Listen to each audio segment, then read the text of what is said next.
If you were handed $1,000,000 today and told to invest it, what would you do?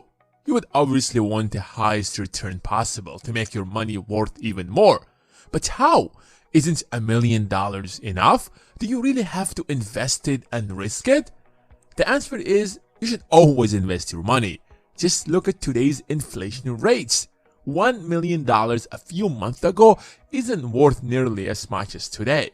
The value of the dollar shrinks, and if you do not invest your money, you will have much less buying power than you assumed you would have when you had $1,000,000 in your hand. When you think about investing $1,000,000, you have a few questions to ask yourself. What are your goals?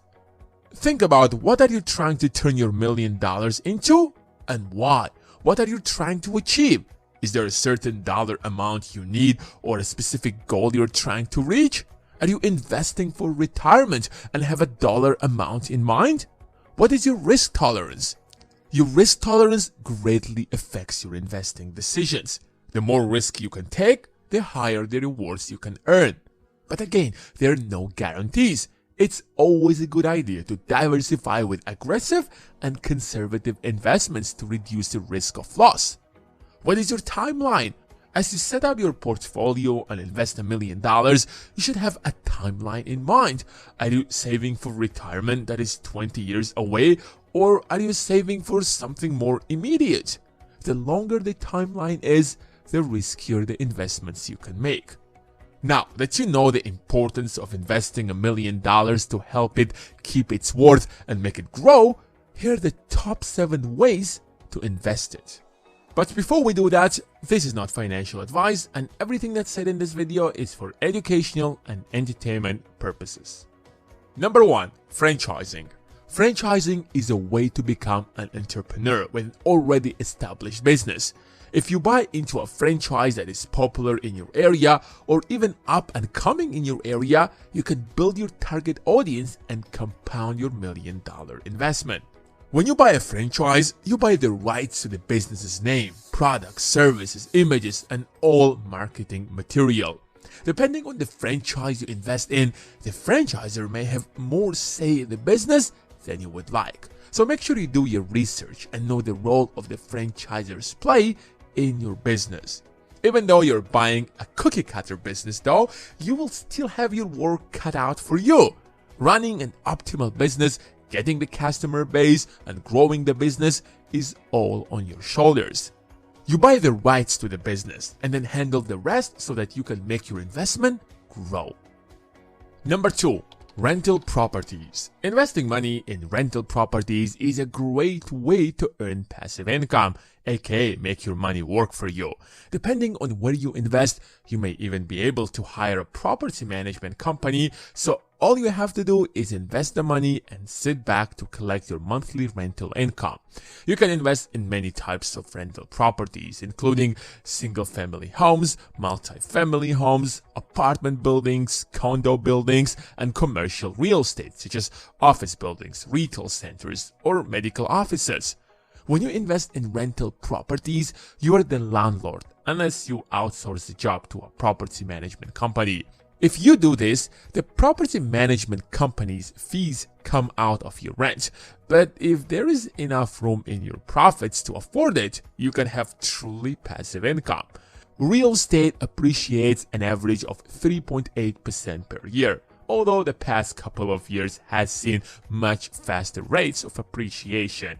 The capital appreciation, in addition to the cash flow you could earn from rental income, plus you may be able to write off many of your expenses you incur managing the properties because the IRS views running rental properties as a business. Number 3. Startup. If you would rather start your own business versus jumping on someone else's idea with a franchise, you could invest your $1,000,000 in a startup business. But before you do your market research. Make sure there is a need for the product or service you plan to offer. You should also see what your competition will be if other companies already had the same idea. Do you see a void that you could fill?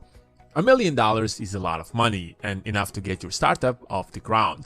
But if it turns out to be successful, then you will definitely need extra financing. That's why create a business plan to get financing from a bank if and when you need it, but also to give yourself a map to see how this will play out.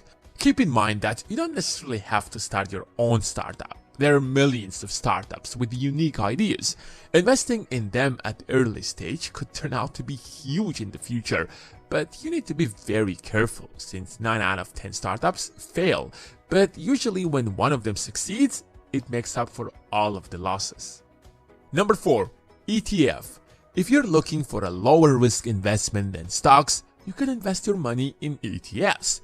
One fund holds multiple investments, so your money is already diversified rather than investing in just one company. You can invest in multiple ETFs, spreading your money throughout many different sectors and diversifying your investment even farther. If you want to invest in real estate but don't want the burden of actual owning the physical real estate, you could invest in real estate ETFs. This immediately diversifies your funds across multiple properties without the need to manage the properties yourself. Your investments won't grow as fast as some of the tech stocks, but they will be stable. Number 5. Tech stocks. Tech stocks are always a good bet, and when you have the money to invest in them and take advantage. Technology stocks look so expensive at the onset because of their higher share price, like Amazon that cost over $2,000 per stock. But the sector itself remains extremely profitable, even throughout economic downturns. But it also could be risky and fall dramatically like it did recently. Technology stocks are also highly liquid should you bail out. Higher liquidity means you can sell your investments at any time. While there is never a guarantee you will walk away with a profit, knowing that you can liquidate your investments quickly can provide the reassurance you need to part with your money, allowing it to grow even farther. Number 6. Dividend stocks. Dividend stocks are the classic. Theoretically, there are no guarantee dividend stocks will always pay dividends, but some stocks have been paying dividends for so long that there is very little chance that they will risk disappointing their investors. The key to growing your wealth through this strategy is to reinvest back the cash flow you receive from dividends. Dividend stocks do have a higher risk, so it's important to gauge the risk you're taking and offset them with more conservative investments too. Companies that perform well are able to share their profits with shareholders, giving you regular cash flow. Number 7. Diversify. The key to success with any investment is to diversify. Putting all your money into one investment is risky and could result in you walking away with a lot less than $1 million. Instead, for the greatest results, diversify your investments. Put money in aggressive dividend stocks as well as less aggressive value stocks. Keep some money for bonds for an almost guaranteed return, but then take risks with investments like crypto. Every $1 million investment portfolio should also include some type of real estate. If you're adventurous and want to be a landlord, invest in physical real estate and enjoy the cash flow. If you would rather have something more passive, invest in real estate ETFs or real estate crowdfunding. Just don't put all of your eggs into one basket with this investment. As the last couple of years have shown us, any company can fall apart into the blink of an eye, which means no dividends for dividend shareholders. But it's a nice reward when the profits are there. Investing $1 million is the best thing you can do for your money. Don't let it sit. Even a high-yield savings account or CD, it won't grow nearly as much as you need it, and it definitely won't keep the pace with inflation. Thanks for watching, and I will see you in the next one.